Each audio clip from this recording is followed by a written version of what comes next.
All right. Hey guys, sorry for being so late. Um, my fault.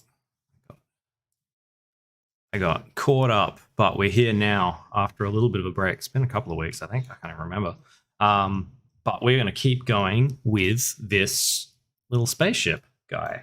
Um, and I've done a little bit of touching up here and there since I streamed it last time. It's mostly material stuff, to be honest, because I was just kind of curious. I know I have to wait for Blender to sort itself out here, but I was just a little bit curious to see how well this model would take materials. So I did kind of add some on there. See if we can actually get this to render. That would be nice. Um, but yeah, so what we're going to do today is we'll keep tweaking into the materials because I think we can get them done pretty quick. There'll probably be a little bit of modeling here and there to be done.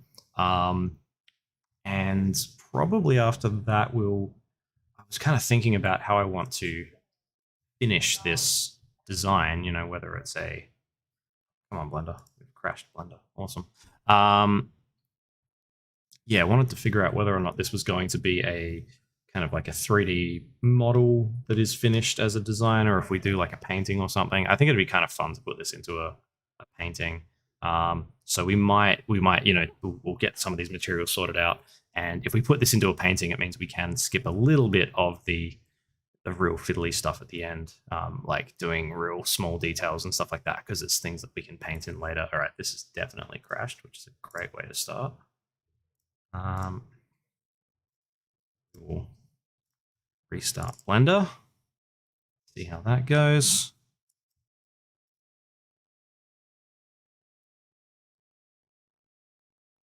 Hopefully we get it back. Not, we'll, I don't know. We'll do something else. Figure it out as we go. Take requests or something. All right.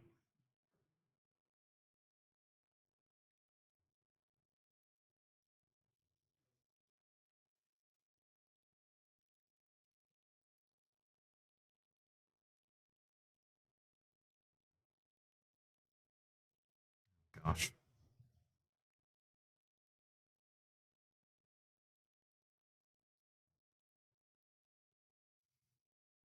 Maybe this computer's just having a hard time today.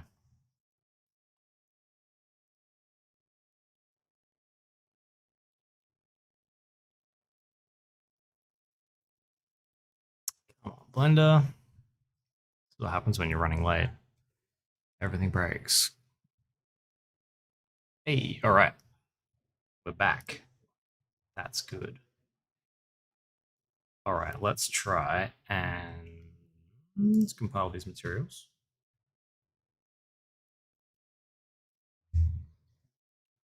Work.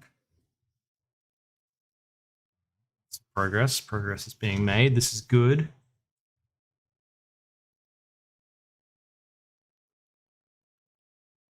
Excellent. I thought what I would do if these do end up working, this doesn't end up crashing again, because some of these materials have got a little bit of stuff happening in them, I would go through and just kind of break the materials down a little bit, just kind of show you guys what's going on, because they're all built basically with the same theory.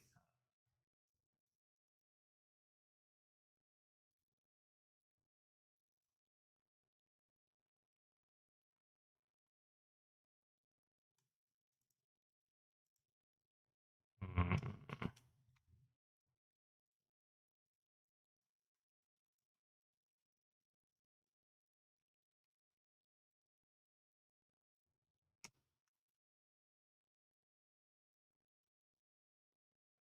Does not want to play nice, does it? Could be a matter of just sitting here and waiting for it to update, but it should be going quicker than this.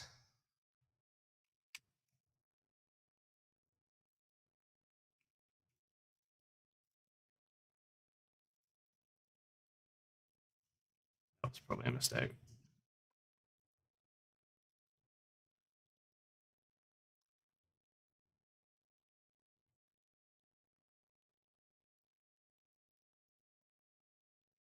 This is this is perfect.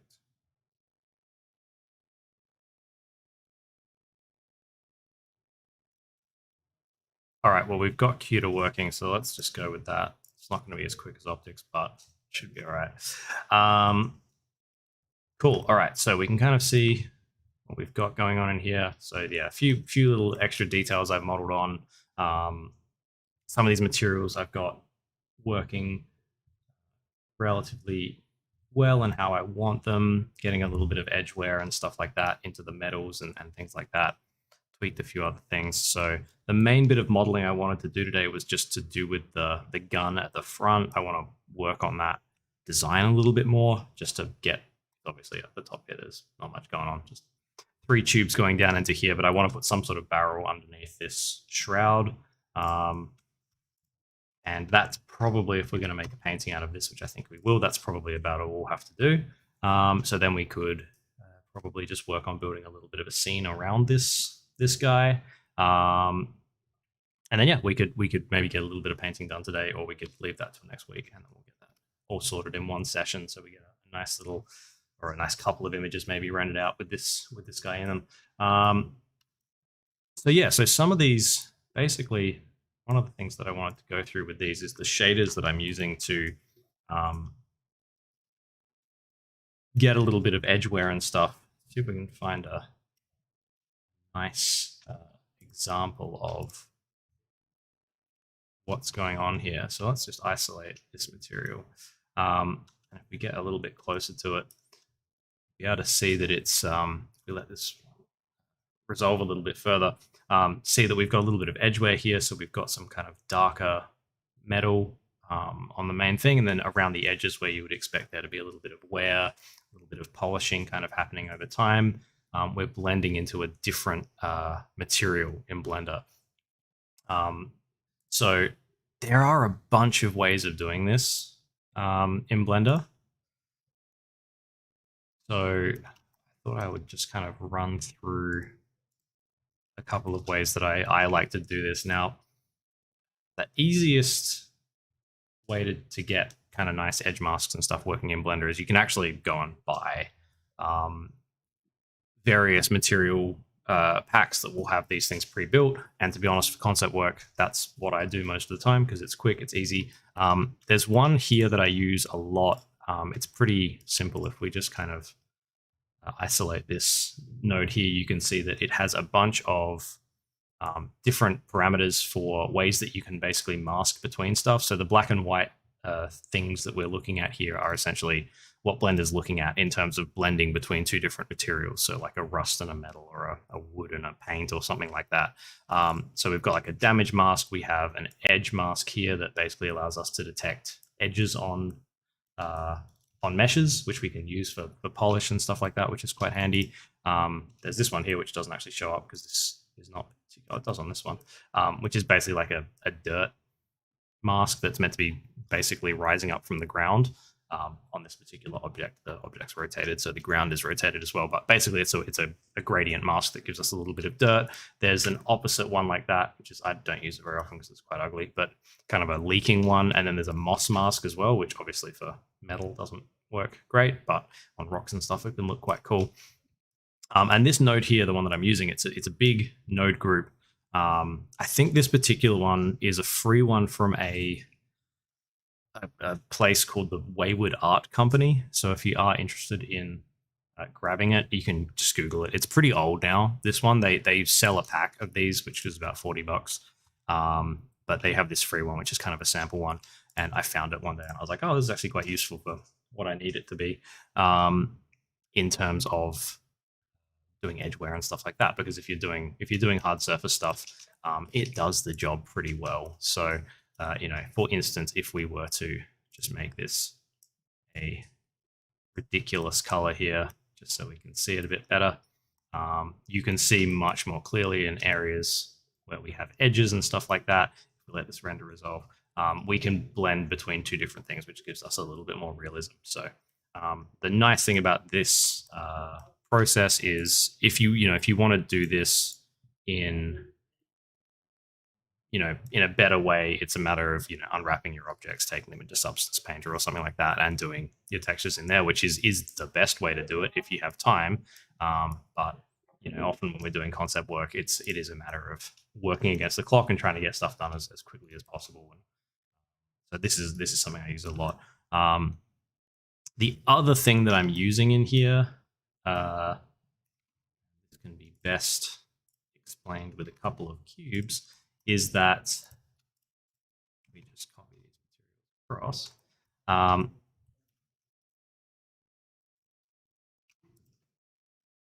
When we have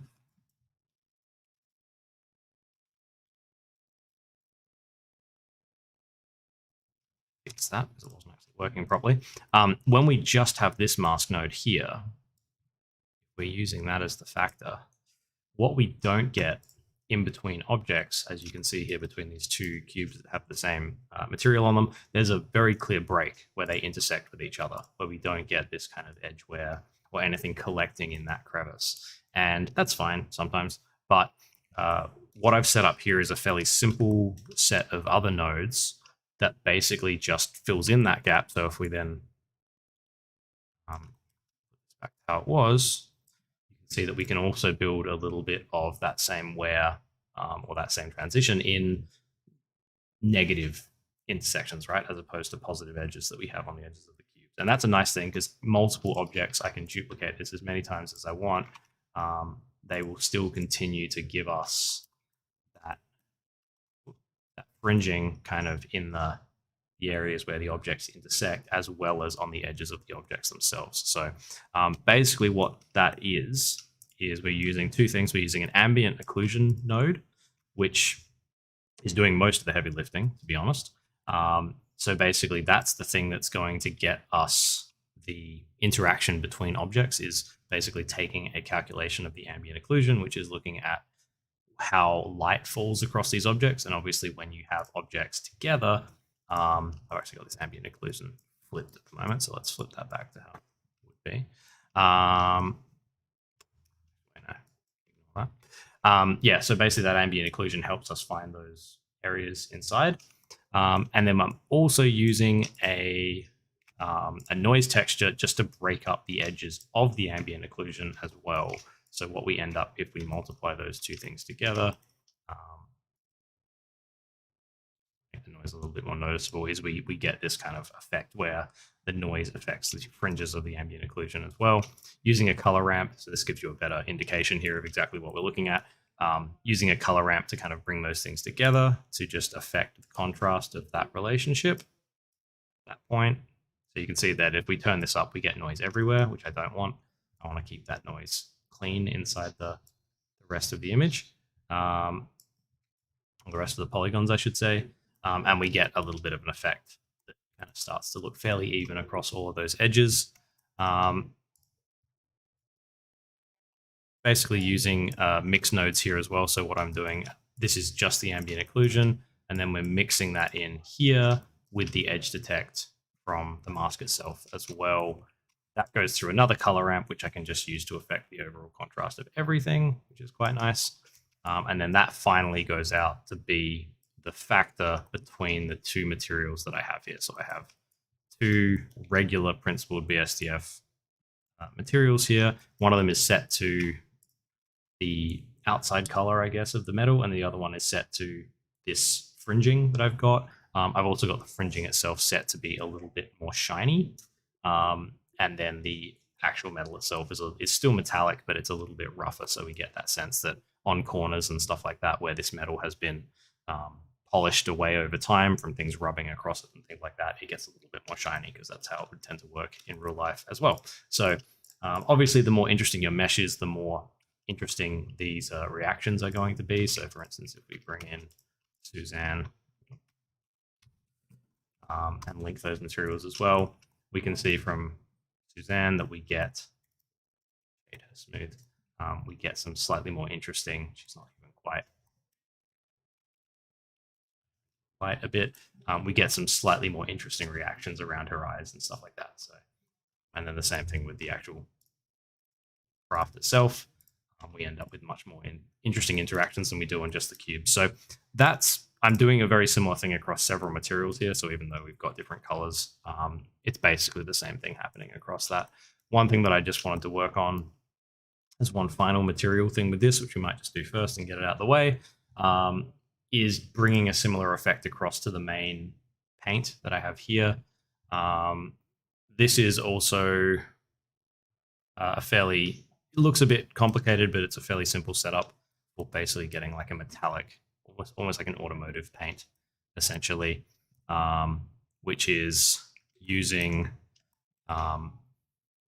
two colors here to basically switch between. We just tweak this a bit, we can get a bit more clear as to what's happening, just to make it really garish. Essentially mixing between two colors here and using a Fresnel node to basically dictate where we're mixing. So Fresnel is basically the way that it's a reflection model. And essentially what it means using a Fresnel to mix between these two is it means that as the planes of these geometries start to face away from us, that's basically what we're getting. So if we use this just to look at what the Fresnel is seeing, you can see that it's basically saying that as a face is more acutely perpendicular to the camera, it's a bit brighter, right?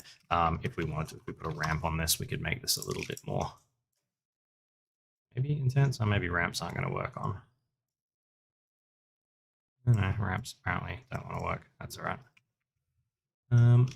But yeah, basically we can adjust the Fresnel here to get a more intense effect or a less intense effect, to basically mix between these two different colors. So that's pretty simple. These are both just going through standard diffuse materials.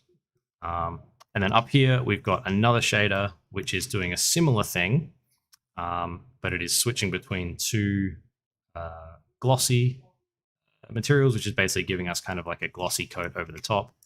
And what that glossy coat has in it, it's a little bit hard to see in here because it just looks a bit like noise, but there is actually, this gives you a better sense of it. There is a Voronoi texture, which creates these weird kind of cell patterns. So this is a pretty standard type of noise node that you'll see in a lot of stuff. That's being pumped into a normal map, which basically means that it's telling Blender that within these patterns that things are facing in slightly different directions. That's then being used to affect the normal of one of these shaders here, these glossy shaders. So it means that by the end of it, we get kind of turned up the size of the Voronoi. We get this look here, which is somewhat reminiscent of kind of like metallic flecks that you would get in metallic paint on a car or something like that. So it's not necessarily 100% fit for purpose for a spacecraft, but it does give us a nice little bit of detail. So what I want to do here is just bring in another mix that basically brings in a very similar edge wear to the other material, and we will just use that to blend into another shader, and then use that to complete that effect. So I'm actually going to go and steal all of these nodes here. So this is the ones we spoke about earlier. I'm just going to copy them. You can just do that with Control C in Blender. Go back to this other object with the other material on it.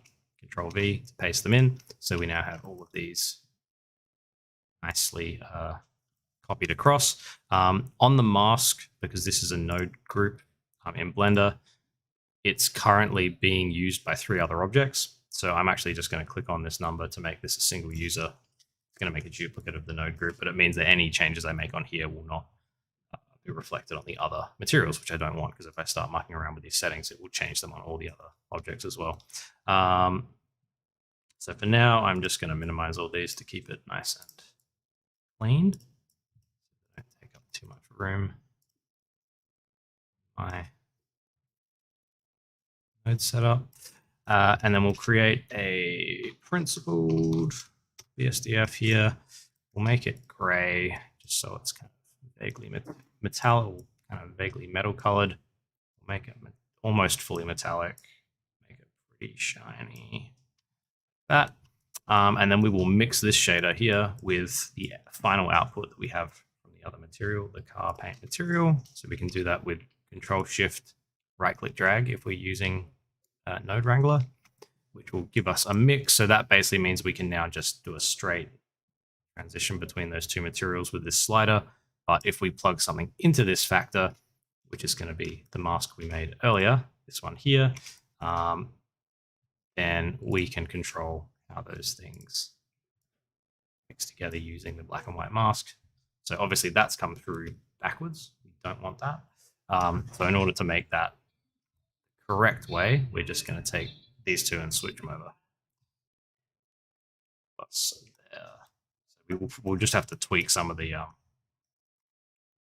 settings on that shader to make sure that it's actually finding the edges as well as we want it to.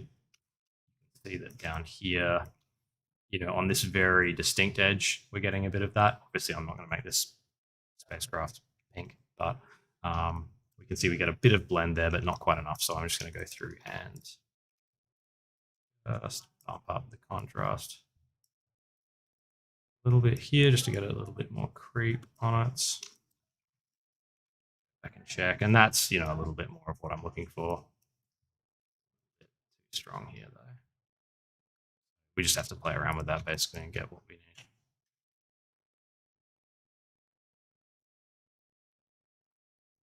And what we'll also do is go back here and change these colors back to we actually want our metallic color.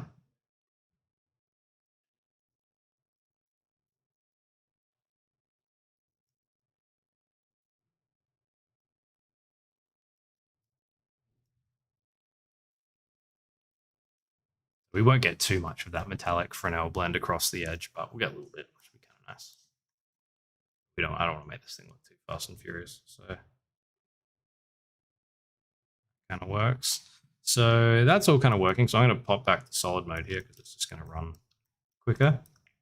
There's not too much, like all of the materials on this have kind of been done in the same way. So there's not too much to talk through there, but we'll jump back into a modeling view. And we will just get to work on modeling out a little bit of the cannon that's going to sit under this shroud. So that's a little bit of standard modeling work, really. Hopefully it shouldn't take too long, really.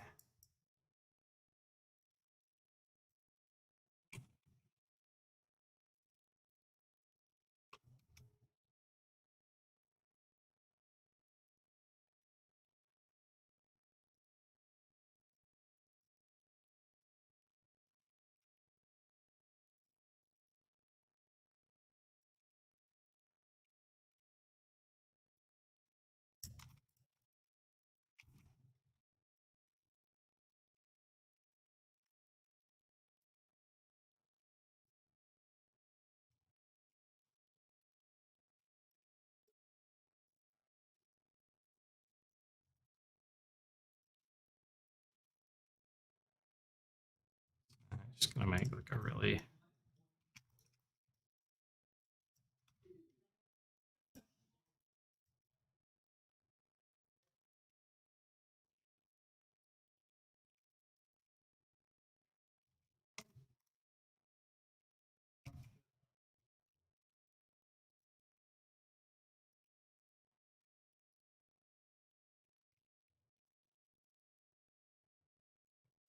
So just making a little muzzle break here that's kind of reminiscent of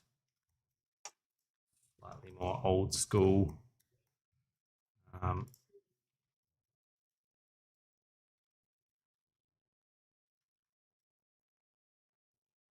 tanks and stuff like that.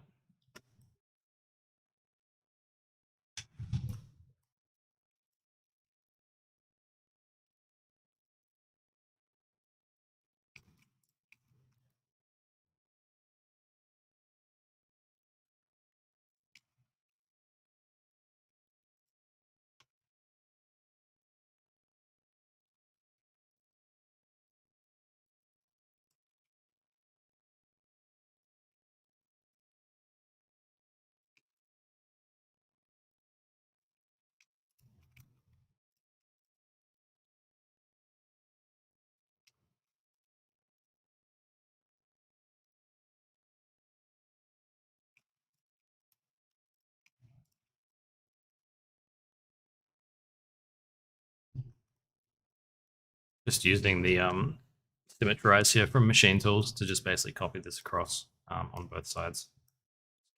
Quick.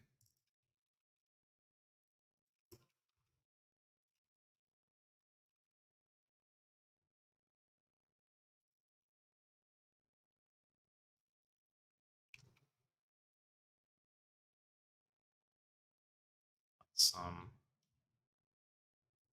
circles in here.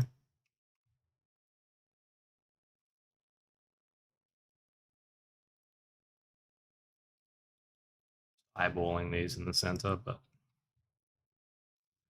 detail, so it probably won't matter too much.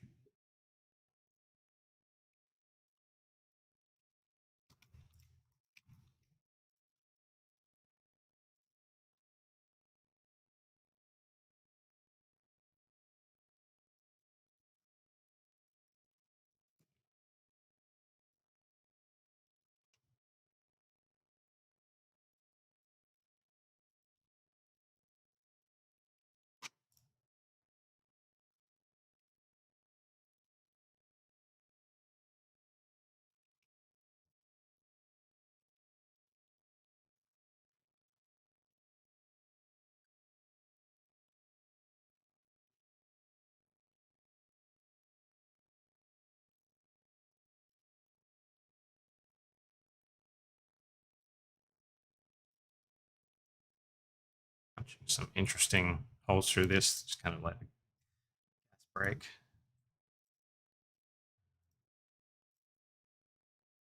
Make all of these exact Boolean.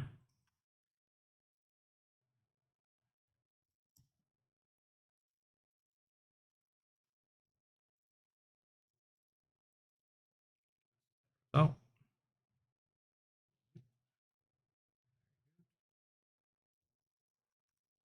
pretty small detail. Like we're not going to get super close to that, so I'm not going to bother modeling too much more into that. We'll put a little bit of a bevel on it just to throw some light off the ends. A bit thicker.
I'm going to bring in a couple of kitbashy things here.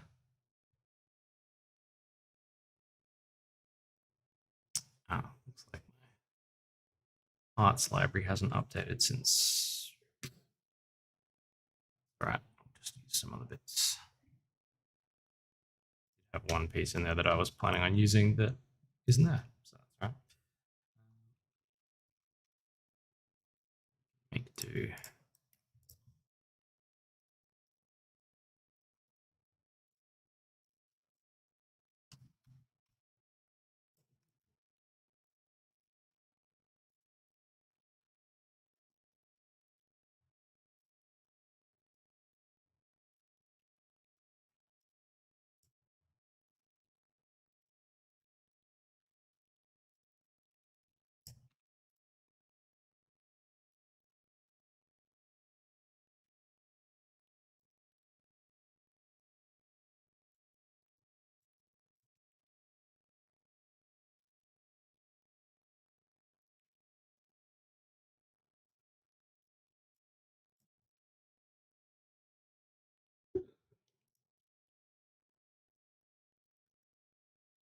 Bracket is probably the one piece I've gotten the most usage out of, I reckon.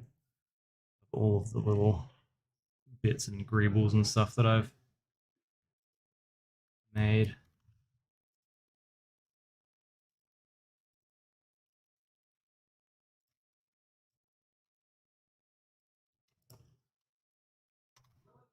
It's definitely something that is worth investing a bit of time in if you want to do 3D stuff, especially the concept. Investing a bit of time in saving out assets that you make, because it does just make life so much easier.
A couple of really small bevels on all of this stuff, just again to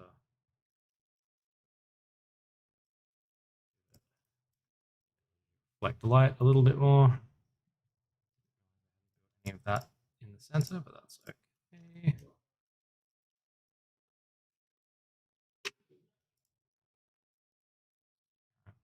That object, and then we can just move that into the middle and it will all come with it.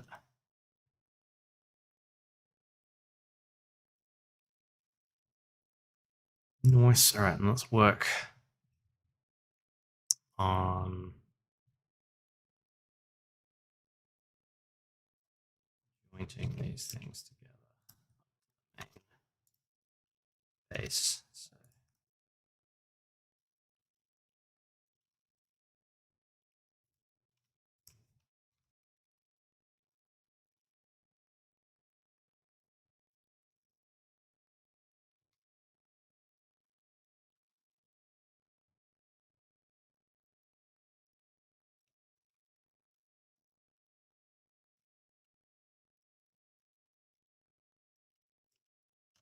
this is another super useful bit of that I'm very glad that I took the time to make. Standard 90-degree joint. It is another one that has been super useful. Steal this.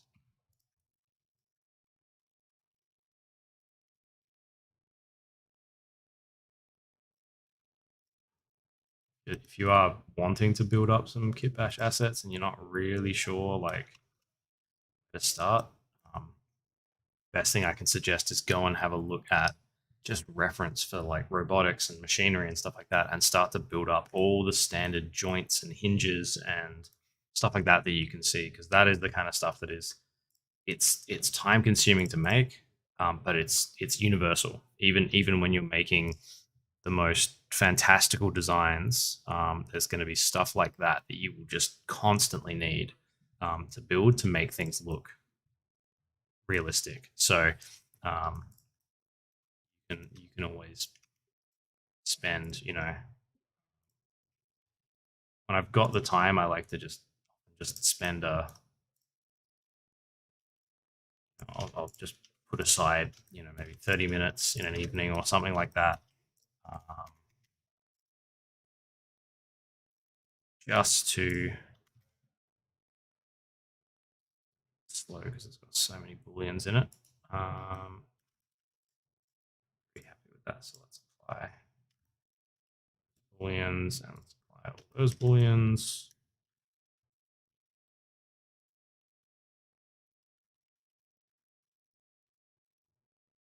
Just move that up enough that it got to add that.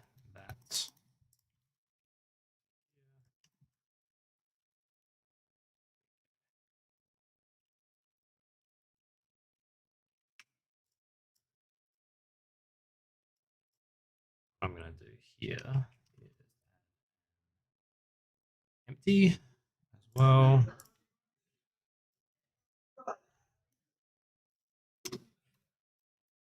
Empty in there.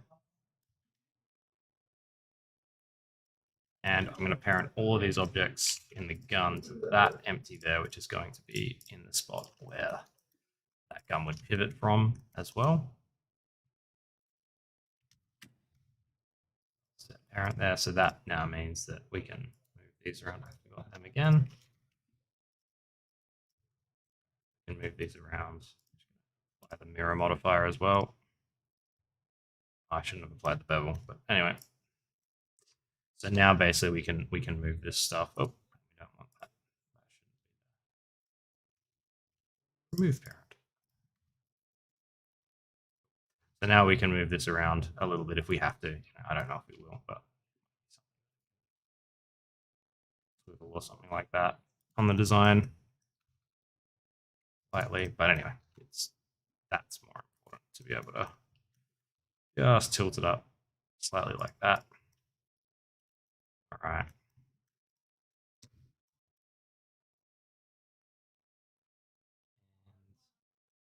Another thing, I've got this in my little sketch here. I didn't actually have that gun in the sketch, but it's something that I think initially I'd planned on having like the gun be hidden within that shroud, but didn't really like that as I worked this forward. So something like that's a little bit more effective.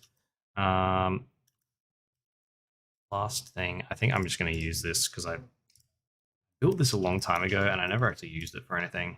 I actually really like it as a piece, and I think it actually suits the style of this design really well. So we might just, best place to put it, to be honest, would be just whack it into the side. Bit of asymmetry in the design. Always fun, yeah. So let's whack it into the side, but what we'll do first, create a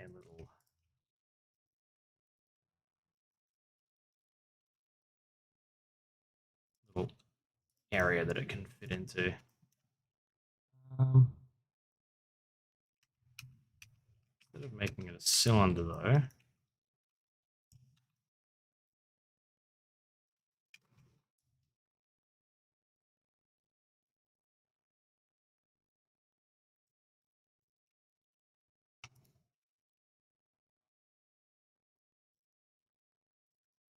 slightly elongated, I don't know what the name of that is, elongated cylinder. I just feel like that will work a bit better.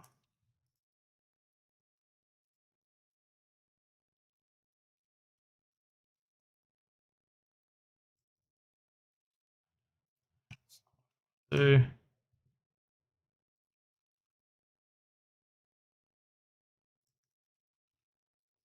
Boolean objects.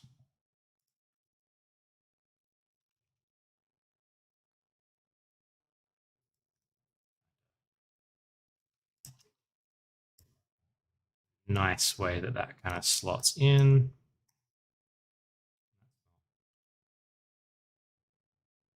See how that feels when we've actually got the whole thing in there. Do have something I can use here to kit bash again. We'll use this guy. See if we can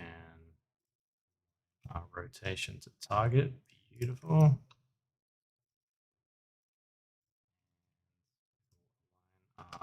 Viewport to that base.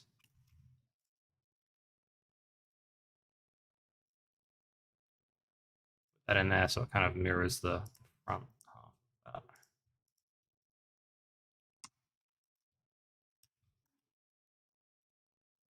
That, and I will use find the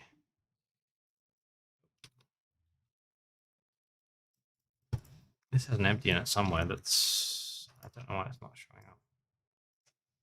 It's that group. Nice. All right. So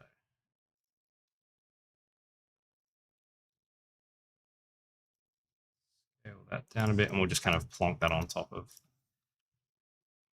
Ola.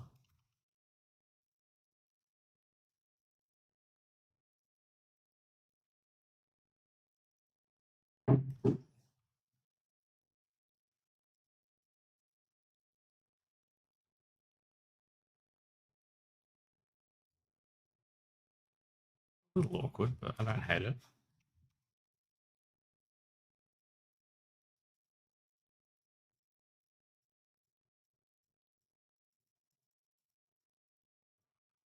And the ass trying to select that group.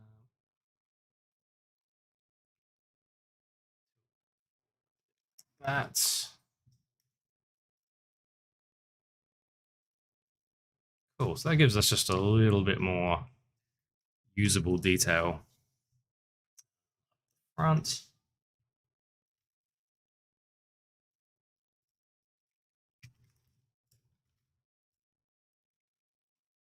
And I'm just going to kit bash this in there. And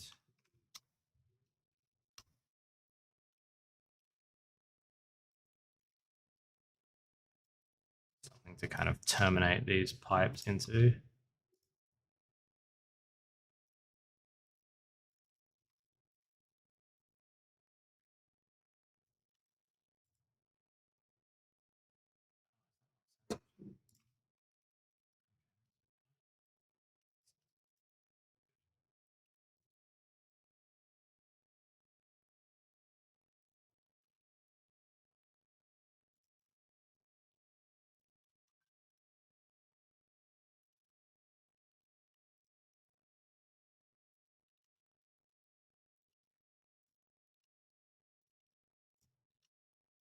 There's something in there so that if you do look in from the top, you've got something where those forms just go into nothing.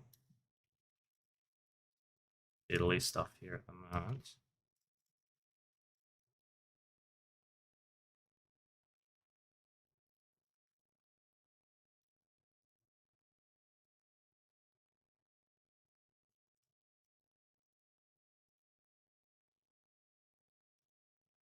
Cool.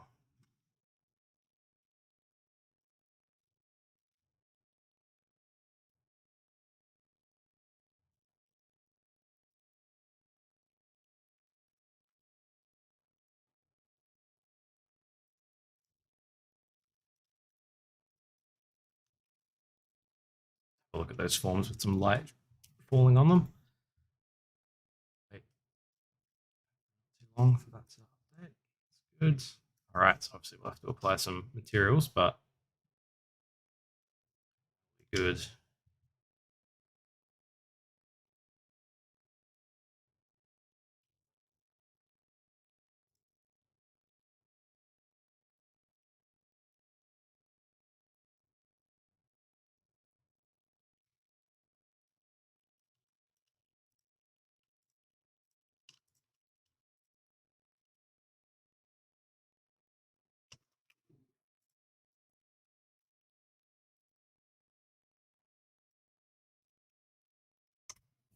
just apply the same metal material to all of these just to start with, and then we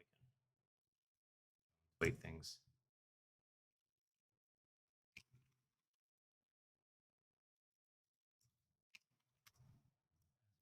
Forward.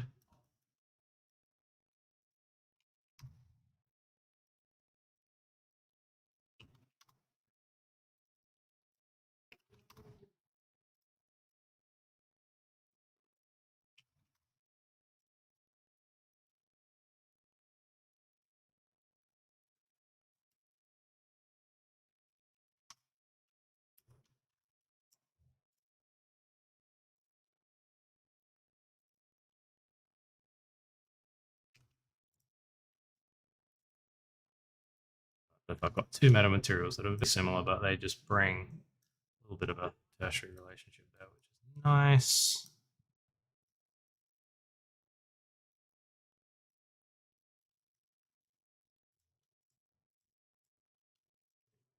It's bronze.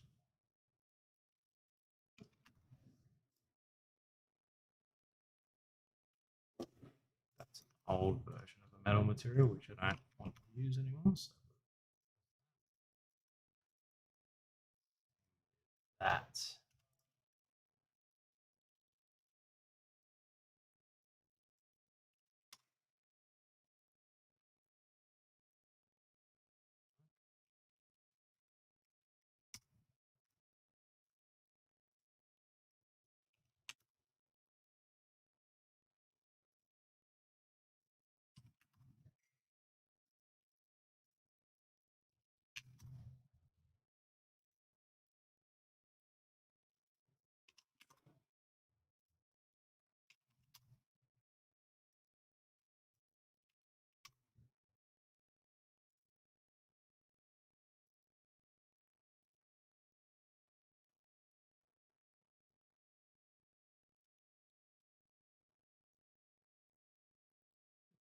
Missing anything there?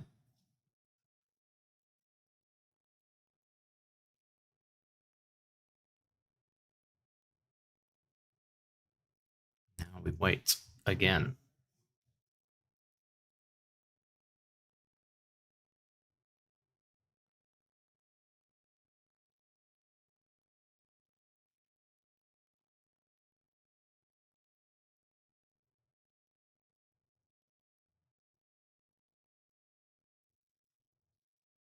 This gets increasingly slow.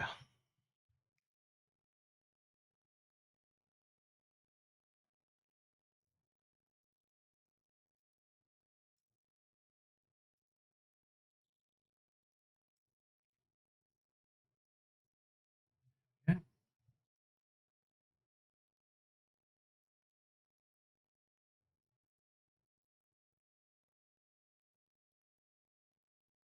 Cool. That's pretty good.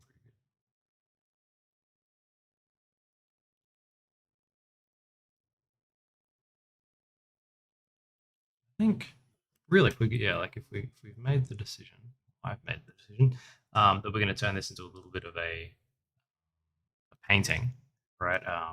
The next, the next step with this design would be to go through and do any of the really small details, smaller panel cuts, all that kind of stuff. But if we're going to turn it into a painting, if I'm doing this for concept, I'm not necessarily going to spend the time to faff around with that kind of detail. It takes a long time.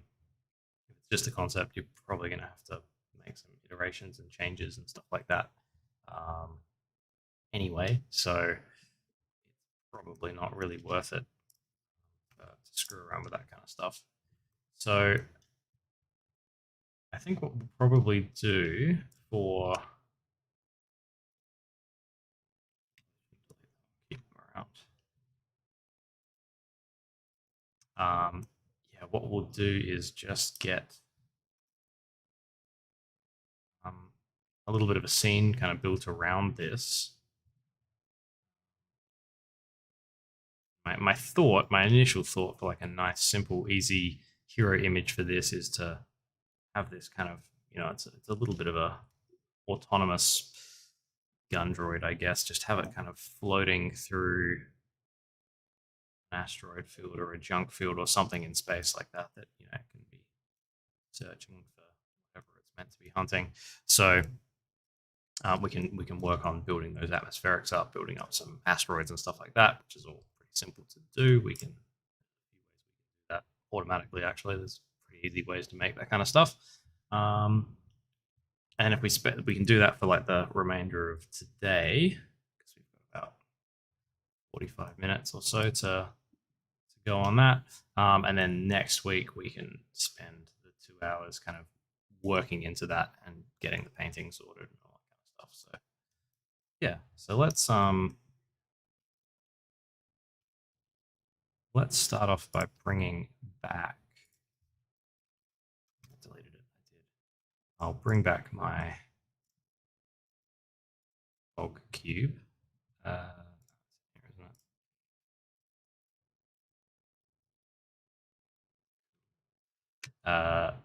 My default cube of fog, which we can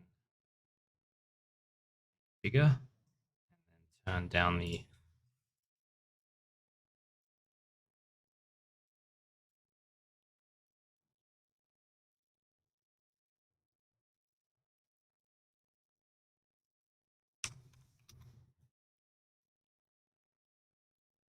I had this in here initially, but it does slow down the rendering, so I turned it off. So we'll kind of bring that in.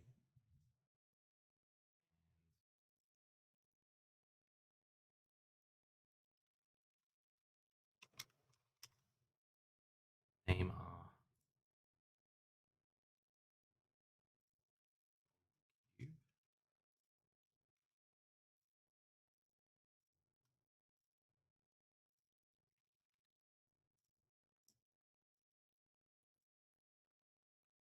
All right, so let's make some asteroids.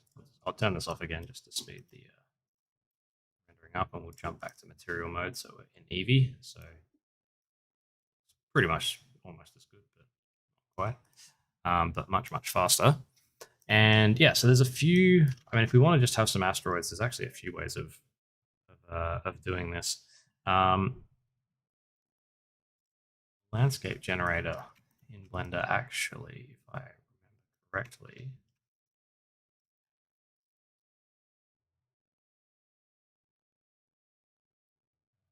a couple of ways of making kind of asteroid-ish looking things. Planet as well, so we can definitely start with that.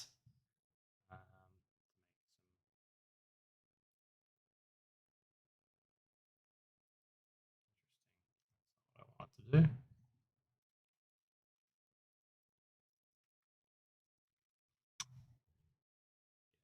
Make some.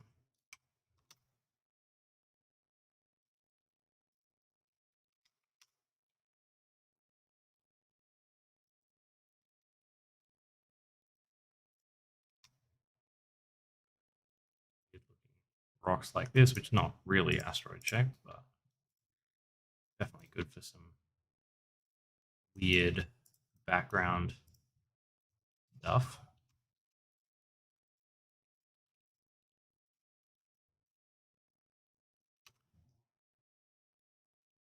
Set our viewport view to be further away.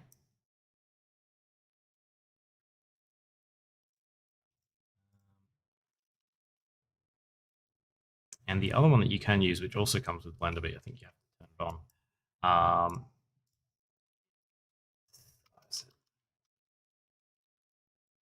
I'm pretty sure it's the extra objects add mesh here. I'm pretty sure it's that one there. If you turn that on, you get this. If you go into add mesh, you get this rock generator, which is quite handy because it will basically just let you make a bunch of rocks really quickly. So you can tell it to make 3, 4, 5 different rocks, and they're all based off of random displacement stuff, but it does actually have an asteroid setting here. So we could quite easily just make asteroids right off the bat, and you can muck around with deformation and stuff like that they have just to play around with them. Kind of cool. These tend to be a little bit finicky sometimes, but just if you need to make stuff quickly, it's a pretty good way to do it. So some of these, yeah, that's broken.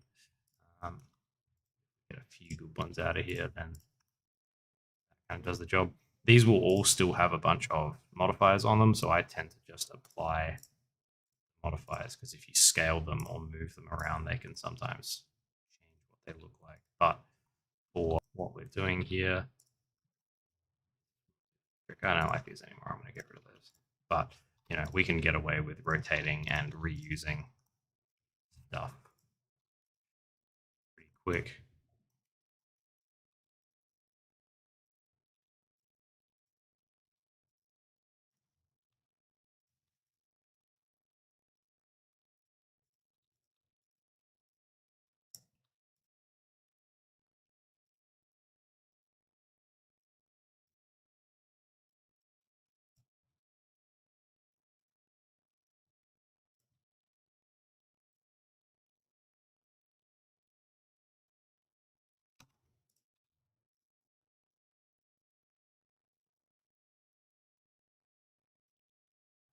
Probably the most important thing we can do right now is actually to set a camera in here so we know what we're actually building to.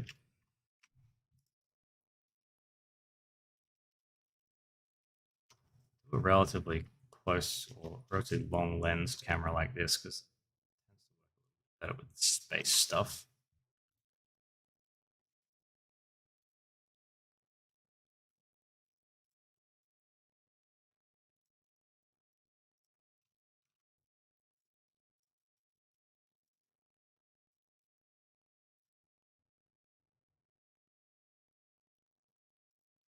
But a tilt on the camera is always good with space stuff because it makes things feel a little bit more comfortable.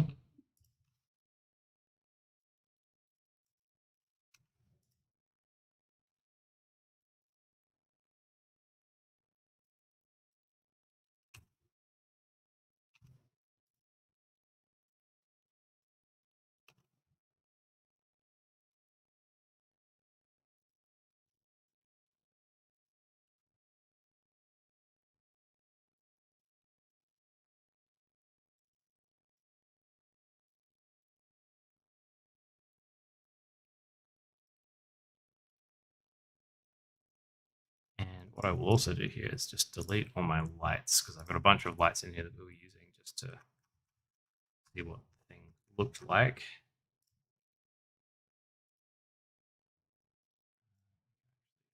But I think we've got all of our lights here, which is good.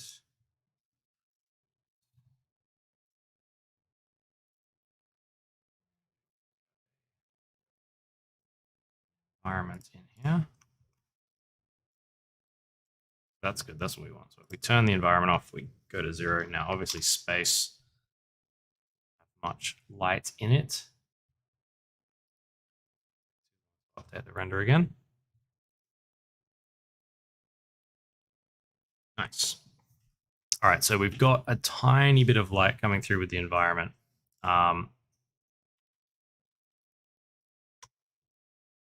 And we can keep that there potentially, but generally with space stuff, what you actually want is a really quite a strong sunlight. It of course depends on what kind of look you're going for, but you want that kind of stark, spacey kind of effect. It's generally going to be a single sun. You can always have fun with where it's coming from in space because obviously up or down or anything like that, but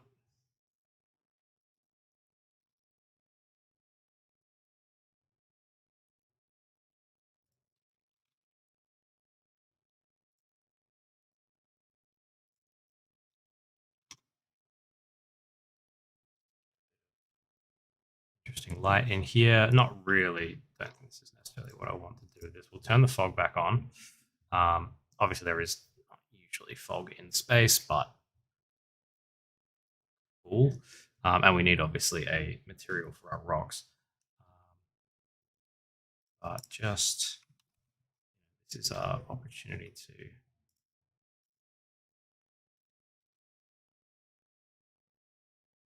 find a good angle for this one that lets us show it off. I've got this very backlit at the moment, which I think I want to do. I'm just going to make this camera. Just make that a bit smaller so it renders faster on the screen.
To play around with some cast shadows in here as well.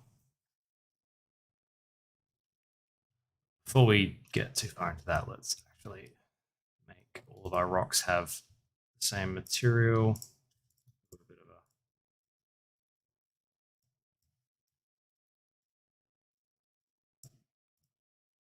I think I've got a pretty good default rock material in here somewhere. Start. Going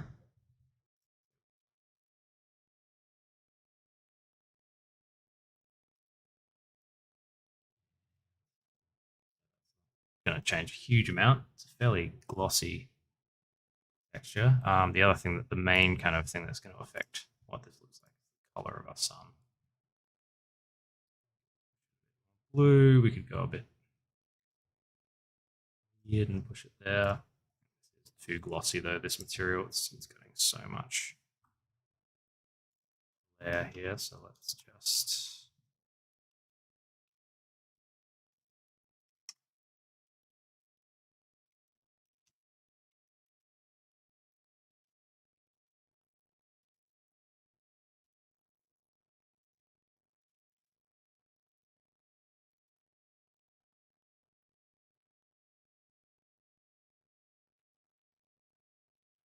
for it to update and render again.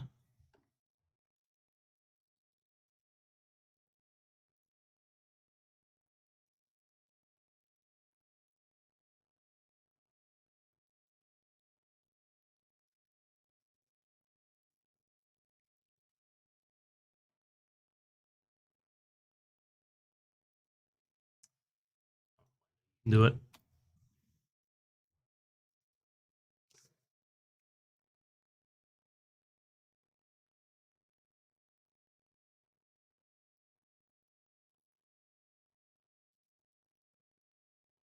There we go. All right, so we'll just turn the color ramp in here for the roughness. Just turn that up a bit. Take on a little bit more of that color from the sun a bit more. Let's maybe turn the sun down a touch. 50 is obviously a very strong sun, so we turn this down. So let's ramp it back up from 1 again. 10.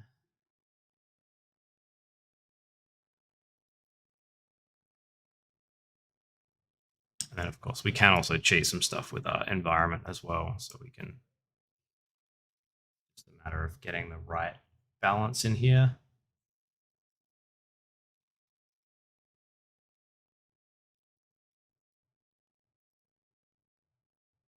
We can swap the environment out too, because the environment that I have in there at the moment is actually just like a photographic studio. So it's not realistic in any way at all, but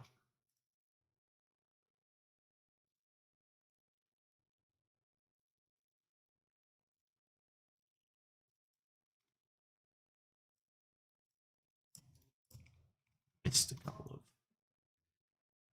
there.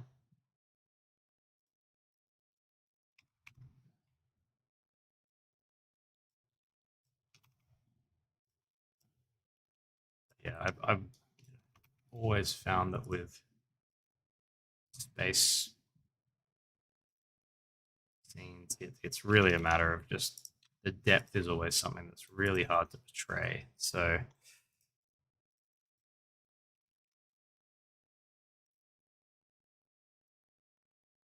working on getting that interesting.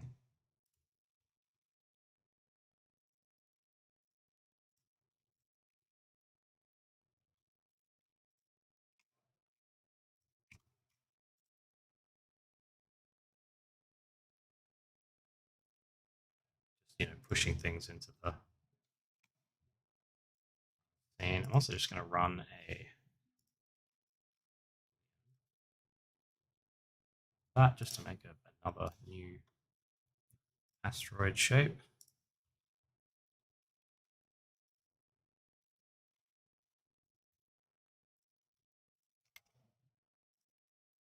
That's a nice little block. We get this working nicely. The good thing about it is we can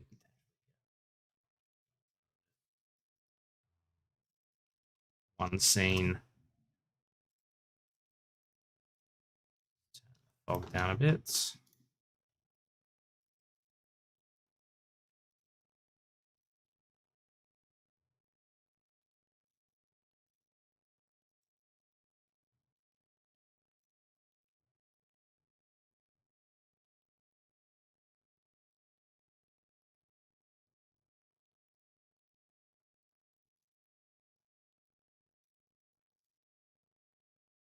Less less atmosphere I have in there, with the less environmental light I want coming through as well. I'd say those things are inversely.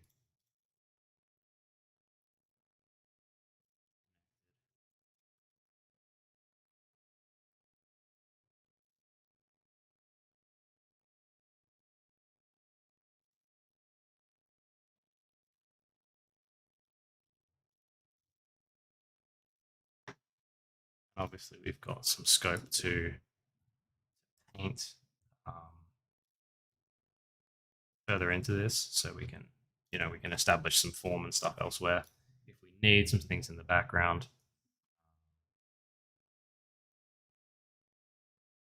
Yeah, we could probably now as well just do this in material mode. Shaders to compile.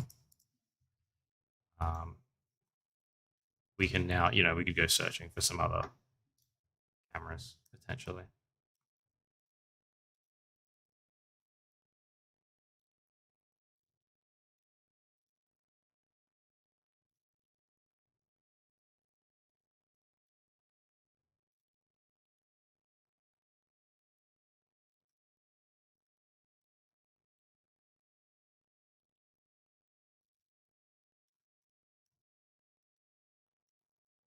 Put a little point light in here.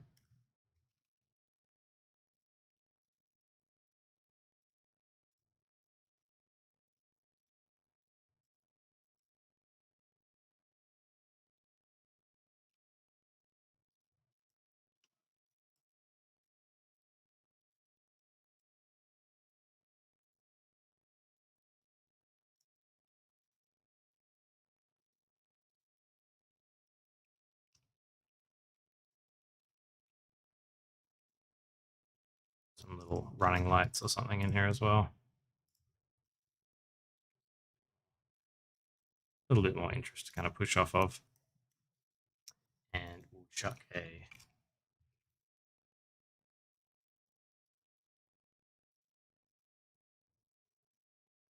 probably something that I would paint in more than anything else, but just chuck a little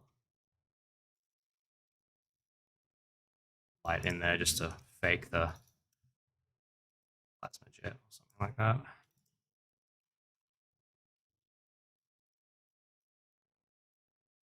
that again will just give us a little bit of a focal point.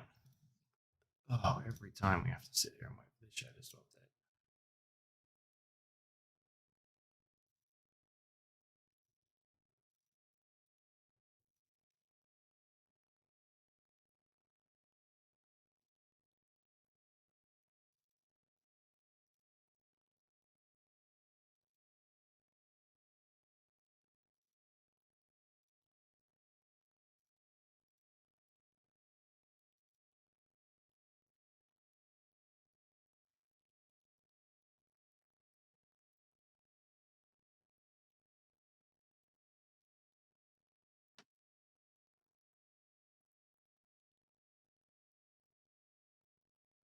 Every time it seems to take slightly longer than last time.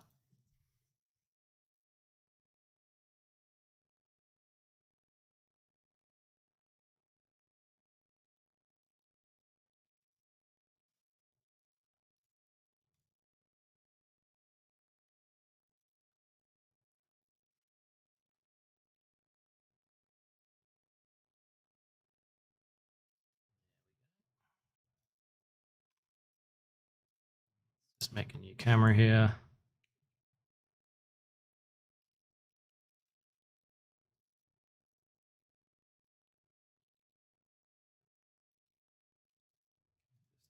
Swing it around and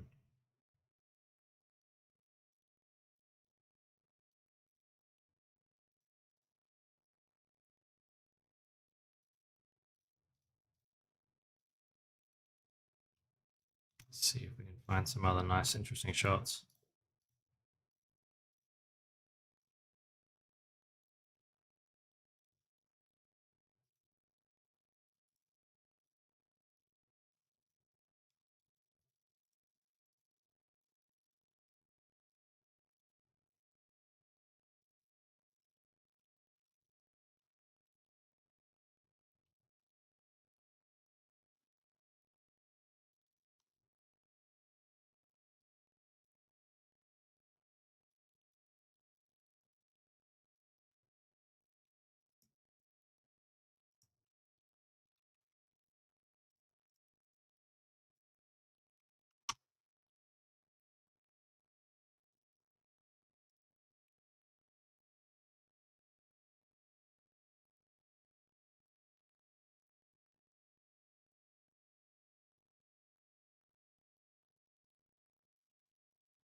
So one thing I'm just going to do here as well, because this will make kind of finding these shots probably a little bit easier as well, give me a bit more flexibility. Delete that camera, we don't need that. What we can do, select all of these objects here, but not we obviously have a bunch of modifiers and stuff like that on these objects. But what I'll do is move these all to a new collection. Just call it ship, like that. And what that will do is, at least it should, basically everything that makes up the ship is now in this collection here. So you can actually right click on that and go instance to scene. And what that will do is give us, we turn this original one off. It basically gives us a collection instance, which is a much more maneuverable because it's just a single object. Essentially, it acts like a single object that we can, turn it around. We can have it rotated however we want in the scene, all that kind of stuff. So quite useful for doing something like this when you have an object that has lots and lots of individual objects. A lot of them are under modifiers and stuff like that. Makes your life a lot easier to be able to turn that stuff around quicker.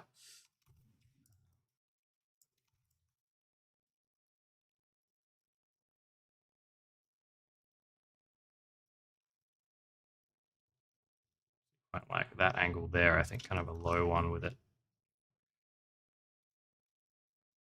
swooping up. So let's chuck a camera in here. And what I'm also going to do is put this camera on nice, let's say,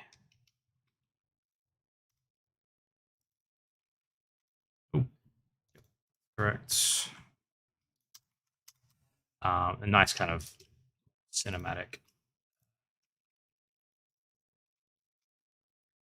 focal length and ratio.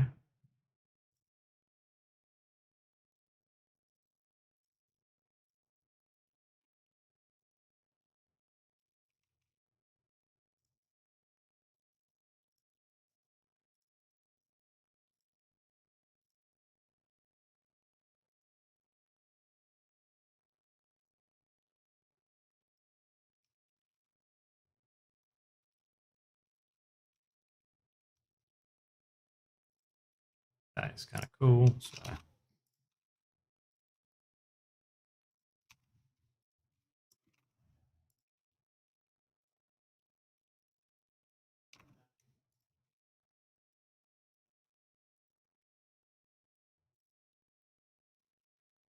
back into rendered mode. And apologies for the wait, but there it is.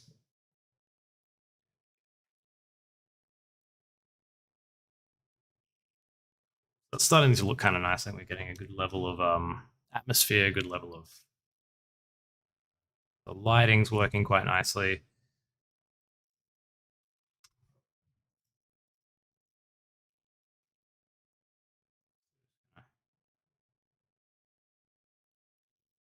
See what we can get here. I think once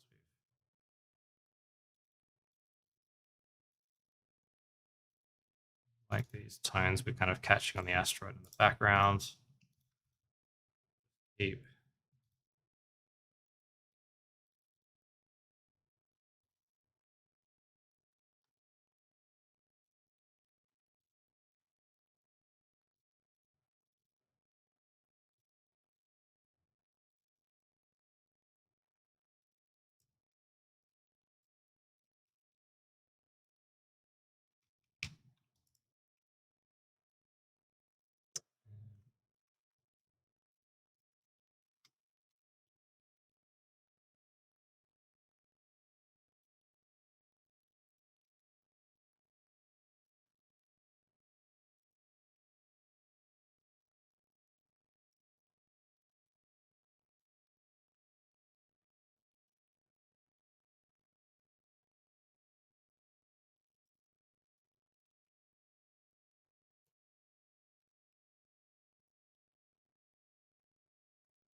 yeah, kind of uplighting is always nice. I think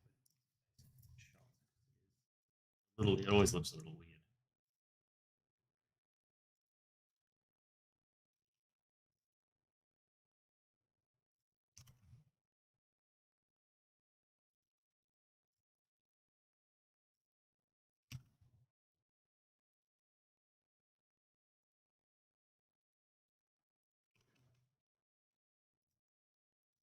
I'm gonna open up a second 3D viewport here, so I can see where that rock is going.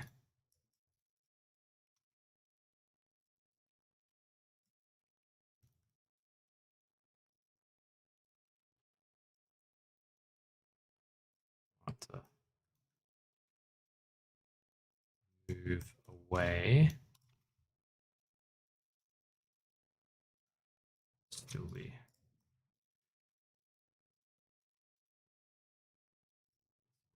getting to the edge of that camera's view.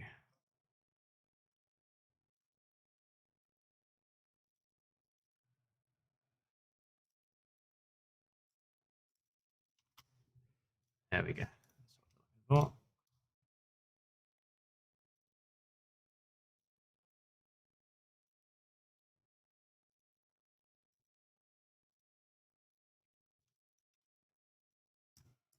something I've always found very useful is when you're doing, especially big scenes, having two viewports. Just move elements around, being able to see where they are in context.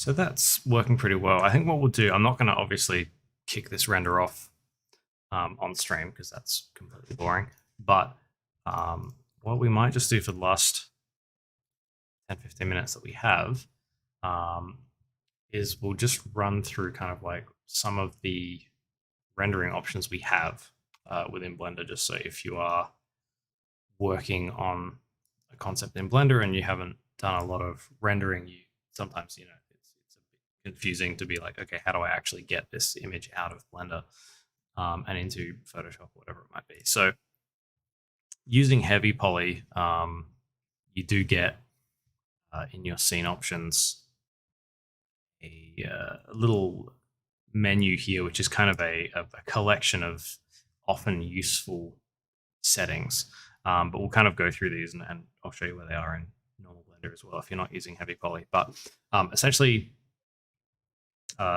within the render properties, which is the icon up here that looks like the back of a camera, kind of you can set what your render camera is. So if you've got multiple cameras in a scene, this is where you can tell Blender which one you actually want to render from. Below that directly is the resolution of your rendered frame. So we've switched this one from 16:9 to 2.2, which is a kind of a fake ratio, but a little bit more of a cinematic one. It's a slightly wider frame. And then you've got a percentage bar here, which basically just means render 250% in this particular case of these values. So you can increase these values yourself if you want, but that's just an easy way to do it. Stuff below we don't need because it's for animation. The world stuff below is also not to do with rendering, so you don't really have to worry about any of that. You'll have some color space stuff over here, which you can render in, which is just slightly different versions of how Blender deals with the color. So you can see in here that you can kind of render it out more or less contrast. I tend to just leave it on standard and none because we can always tweak that stuff in Photoshop later on as well. So it doesn't really matter. The most important stuff when it comes to rendering in Blender is basically dealing with your samples, which is going to show you how much detail it's basically going to put into each render. Now, I'm using a version of Blender at the moment that has a third-party renderer in it. So it's called K-Cycles, which is like a modified version of Cycles. But the basic settings that you'll be looking at with Blender is down here in the sampling tab. So you have settings for both your viewport, which is what we're looking at here, and then settings for your render itself. So make sure that you understand that those two are different things. At the moment, I've got my viewport set to render 512 samples, and then it'll stop. So you can see that it will get through to 512, and we're still going to have a bunch of noise in the image. So you basically need to set your samples high enough that that noise doesn't exist. You can denoise your images in Blender as well by clicking denoise, and you'll see here that it kind of does apply a denoise to that, which lets you get a decent render out without having to use as many samples. But you do have to be a little bit careful because denoising does introduce other artifacts into the shot. But it still works. So I always render with denoising on. I usually leave the viewport off denoising because I find it a bit easier to look at the noisy image to see what's actually happening. The denoised image in the viewport tends to be a little bit brighter than it actually ends up in the render. So you can sometimes throw off your judgment of what you're trying to do. But either way, for a render like this, because we've got a bunch of fog in the scene, I'm probably going to put the samples up to about 512, and then I will use the denoiser when I render as well. So that will get us probably a good enough kind of image.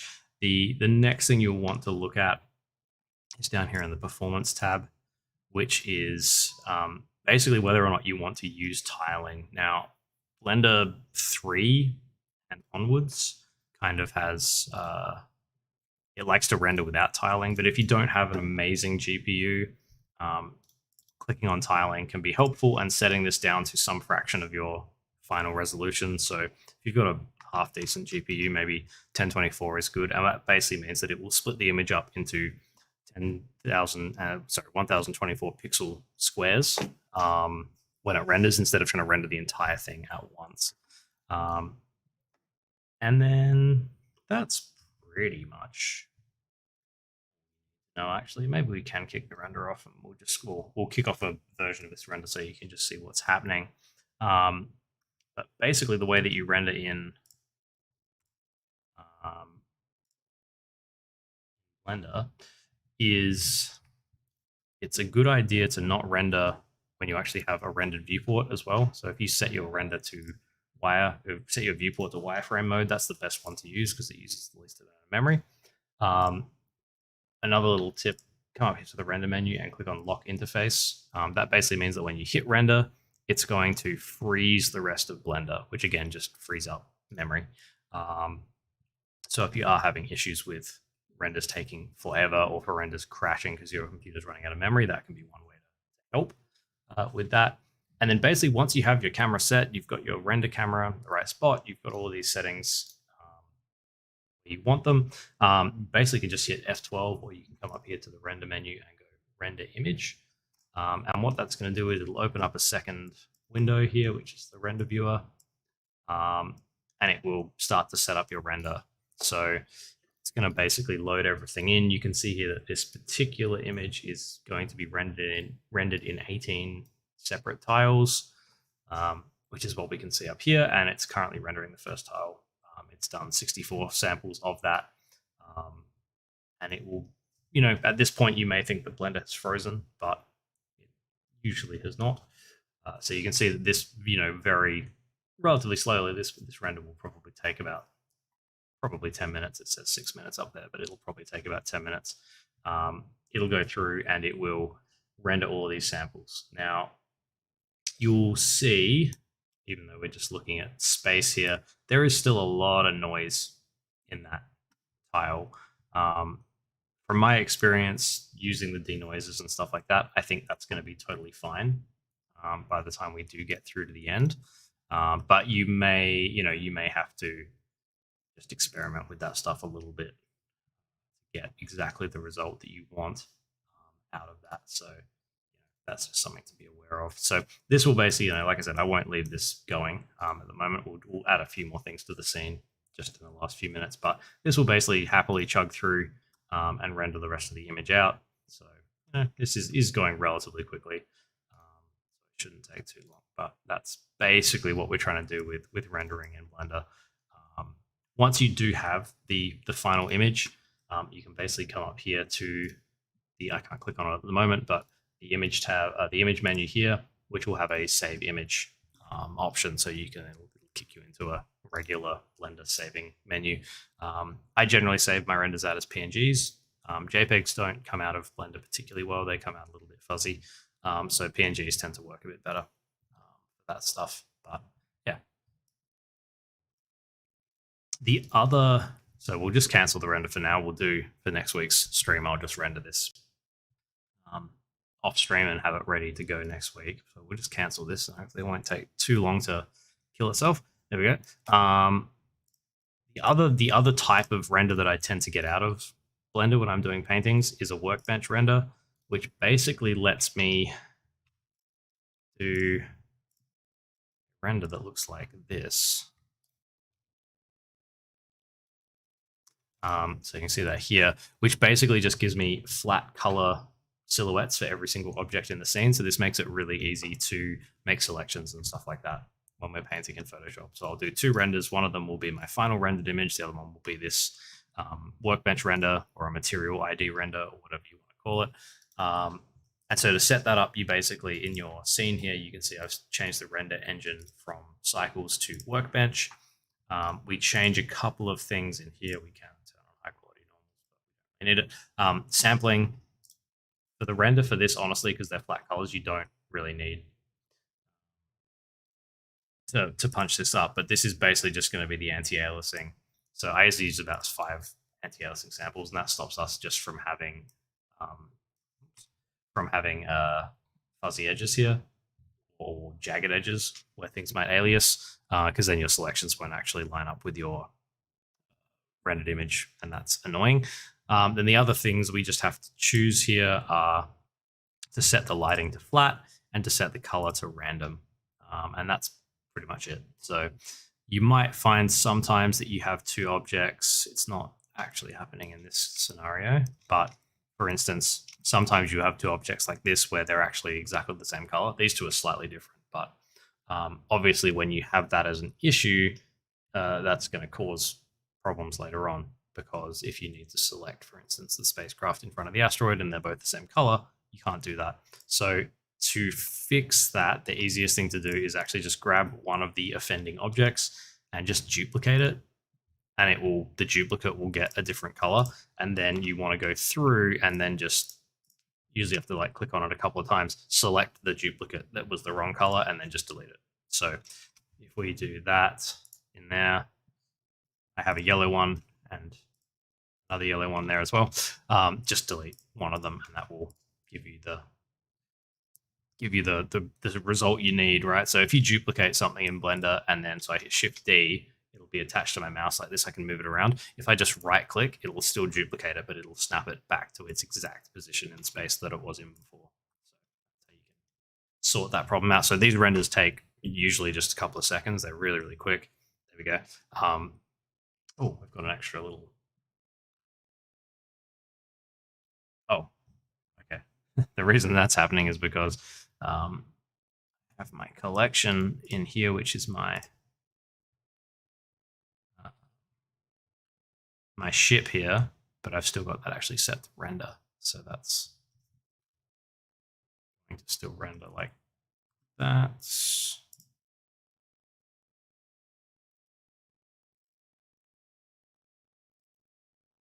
And my instanced collection.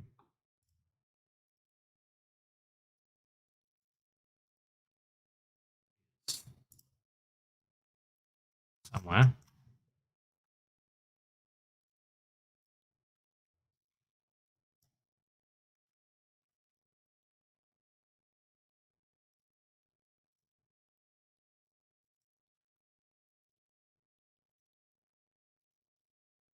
Oh, okay. Well, that's interesting. I've never had that happen before.